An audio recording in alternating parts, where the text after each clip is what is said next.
فبأي آلاء ربكما تكذبان؟ کون ہے جس سے گناہ نہیں ہوتا؟ کون کون؟ میں اسے انسان ماننے کے لیے تیار نہیں. یا تو وہ کوئی فرشتہ ہے یا نبی ہے. نہ نبی آ سکتا ہے نہ ہم فرشتے ہیں. وہ انسان ہی نہیں جس سے خطا نہ ہو.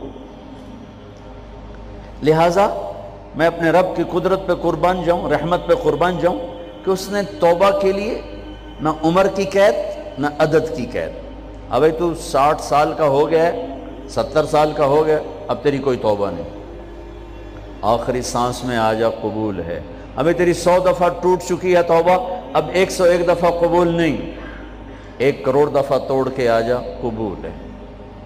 کریم ذات سے واسطہ ہے. لیکن کریم ذات نے کچھ ضابطے بنائے ہیں، کچھ نظام بنائے ہیں. اس نے یزید اور حسین کو الگ کیا ہے. ایک سود خور بھی کہے اللہ غفور الرحیم ہے، راتوں کو شراب میں ٹن کہے اللہ پہ معاف کرے گا، راتوں کو مسلح پہ تڑپنے والا اور شراب پینے والا اللہ کا قانون ہے، اللہ کا نظام. ظلم و ستم کے پہاڑ ڈھانے والا اور مظلوم بن کے سسک سسک کے زندگی گزارنے والا کیسے برابر ہو؟ آنکھ کا چھلکنا اور جام کا چھلکنا اللہ برابر کر دے، ایسی اندھیر نگری بھی تو کوئی نہیں ہے. ام نجعل المتقین کالفجار، کیا نیک اور بد میں برابر کر دوں گا؟ افنجعل المسلمین کالمجرمین ما لکم کیف تحکمون. اس لیے بھائی بہنوں، معاملہ بہت آسان ہے اگر توبہ ہو جائے، اور جب گناہ ہو پھر توبہ ہو جائے. جب گناہ ہو پھر توبہ ہو جائے تو معاملہ آسان ہے. مشکل کب ہے؟ جب آدمی اکڑ جائے، معاملہ خطرناک ہے. لیکن گناہ کے ساتھ توبہ ہو، آسانی معافی ہے، کیونکہ وہ ہے ہی معافی کو پسند کرنے والا. لہذا بھائی بہنوں، توبہ کی عادت بناؤ. دیکھو، ایک معاملہ اللہ اور آپ کا، اس میں بڑی گنجائش ہے. ایک معاملہ بندوں اور آپ کا، وہ بڑا اوکھا ہے. اللہ کے واسطے کسی کے عیب نہ دیکھو، کسی کی پگڑی نہ اچھالو، کسی کو بے عزت نہ کرو، کسی کی کمیاں نہ پکڑو، کسی پہ تبصرے نہ کرو. یہ بہت خوفناک کیس ہے. نماز چھوٹ گئی، یہ اتنا خوفناک کیس نہیں ہے. روزہ چھوٹ گیا، حج چھوٹ گیا، خوفناک ہیں. لیکن یہ ڈائریکٹ اللہ کے ساتھ ہے، جب چاہے معاف کر دو. لیکن میرا اور آصف کا جو معاملہ ہے، میرا اور سردار صاحب کا جو معاملہ ہے، میرا اور آپ کا جو معاملہ ہے، یہ بہت خوفناک ہے.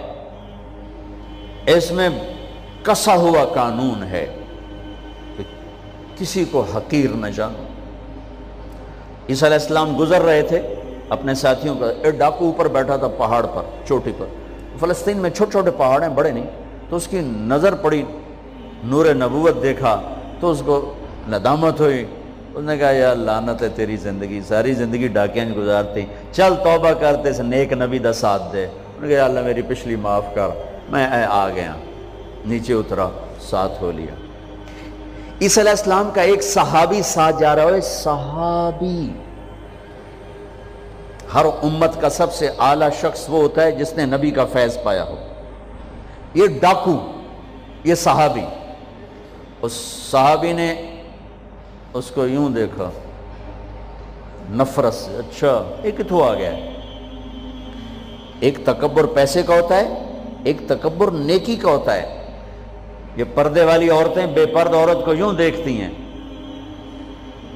انہیں نہیں پتا کہ انہوں نے بے پردگی سے بھی بڑی تباہی پھیلا تھی. ایک پیسے کا تکبر ہے، ایک نیکی کا تکبر ہے. ہم دیندار لوگ ہیں، ہم پردہ دار خواتین ہیں، یہ بے غیرت بے حیا ہیں. اور میں نے تو ناچنے والیوں میں بھی اللہ کی محبت کو دیکھا. اب نسیم وکی کی والدہ فوت ہوگی، میں نے اس کا جنازہ پڑھا ہے تو سارے اداکار اکٹھے تھے. میں نے تھوڑا سا اللہ کے نبی کا ذکر کیا. میں نے جتنا ان کو روتے دیکھا، میں نے آج تک کسی کو ایسا روتے نہیں دیکھا. ارے ہر مومن کے دل میں ایمان ہے. حالانکہ عرفات وہ میدان ہے جہاں میرا اللہ کہتا ہے اتنے گناہ لاؤ جتنے بارش کے قطرے، اور اتنے لاؤ جتنے ریت کے ذرے، اور اتنے لاؤ جتنے درختوں کے پتے، آ کے معافی مانگو، سب معاف کروں گا. لیکن میرے آج کا ماحول آج کا دیندار وہ کسی کو معاف کرنے کے لیے تیار نہیں ہے۔ ایک ہے میرا آپ کا معاملہ، بڑی احتیاط برتو، کسی کو حقیر نہ جانو، کسی کی کمی نہ دل میں لانا، کسی کے عیب نہ پکڑنا، کسی کی پگڑی نہ اچھالنا، ہر چیز منہ پہ مار دی جائے گی۔ یوسف بن حسین ایک بزرگ گزرے، بڑے خطیب تھے، محدث تھے، جب انتقال ہونے لگا تو کہنے لگے یا اللہ، ایک میرے پاس 2 نمبری ہے اور ایک میرے پاس 1 نمبری ہے۔ 2 نمبری تو یہ ہے کہ تیرے اور میرے درمیان جو تعلق تھا نا، میں اسے کبھی ٹھیک نہ کر سکا، اور ایک تیرے اور میرے اور تیرے بندوں کے درمیان تعلق تھا، اس میں نے کبھی 2 نمبری نہیں کی، میں ہمیشہ 1 نمبر پہ رہا۔ یا اللہ، میری ایک دیانت ہے، ایک خیانت ہے، میری دیانت کے بدلے میری خیانت کو معاف کر دو۔ جب ان کا انتقال ہوا تو وہ خواب میں ملے ایک دوست کو، کہ آپ کے ساتھ کیا ہوا؟ کہ اللہ نے مجھ سے کھڑا کیا، کہا یوسف مرتے ہوئے کیا کہا تھا؟ کیا کہا تھا؟ دوہراؤ، کیا کہا تھا؟ کہ یا اللہ، میں نے یہ کہا تھا کہ میرے رب، ایک خیانت ہے جو میرے اور تیرے درمیان رہی ہمیشہ، میں اسے ٹھیک نہ کر سکا، ایک دیانت ہے جو میرے اور تیرے بندوں کے درمیان رہی، میری دیانت کے بدلے میری خیانت کو معاف کر۔ تو کہا یوسف، بس تیری یہ بات ہمیں پسند آئی، جاؤ معاف کیا۔ میرے نبی نے بڑے عجیب واقعہ سنا ہے۔ ایک تو قیامت کے دن 2 آدمیوں کو کہے گا چلو جہنم کی طرف، تو ایک دوڑ لگا دے گا اور ایک چلتے چلتے پیچھے مڑ کے دیکھے، پھر آگے جائے گا، پھر دیکھے، تو اللہ دونوں کو واپس بلا لے گا۔ ہاں بھائی، تو نے دوڑ کیوں لگائی؟ آگے دیکھ نہیں رہے ہو جہنم ہے؟ کہے گا یا اللہ، تیری نہ ماننے کی وجہ سے تو جہنم دیکھی، تو مجھے خیال آیا آج ہی تیری مان لوں، شاید تیری رحمت متوجہ ہو جائے۔ کہا اچھا بھائی، تو کیوں پیچھے مڑ مڑ کے دیکھ رہا تھا؟ کہ یا اللہ، تیرے بارے میں سنا تھا تو بڑا مہربان ہے، تو میں دیکھ رہا تھا کہ شاید تیری رحمت کہے گی آ جا۔ کوئی نہیں، آ جا۔ تو اللہ کہے گا چلو تھوڑی گل میں نے بڑی چنگی لگی، جاؤ جنت میں چلے جاؤ۔ معاملہ تو ایسی کریم ذات سے، ایک آدمی کی ایک نیکی کم پڑ جائے گی، ایک، تیری ایک نیکی اگر بڑھ گئی نا تو میں تمہیں جنت دے دوں گا۔ اب یوں ہے، کہے گا چلو یا اللہ میں لے آم نا، اللہ کہے گا جا کسی کو لے آ، میں تمہیں جنت دے دینا۔ وہ یا اللہ ایک تو میں نے لب جانی، وہ اپنی اماں، ابا، چاچے، تائے، بیوی، بیگم، بچے سب منکر ہو جائیں۔ کہنا بابا نا کی پتہ اساں اسے ایک تو تھوڑ جاوی، کیا پتہ ساڑی وہ ایک تھوڑ جاوے، عزیدہ نہیں دین دے، عزیدہ نہیں دین دے۔ کہے گا ہائے میں مر گیا۔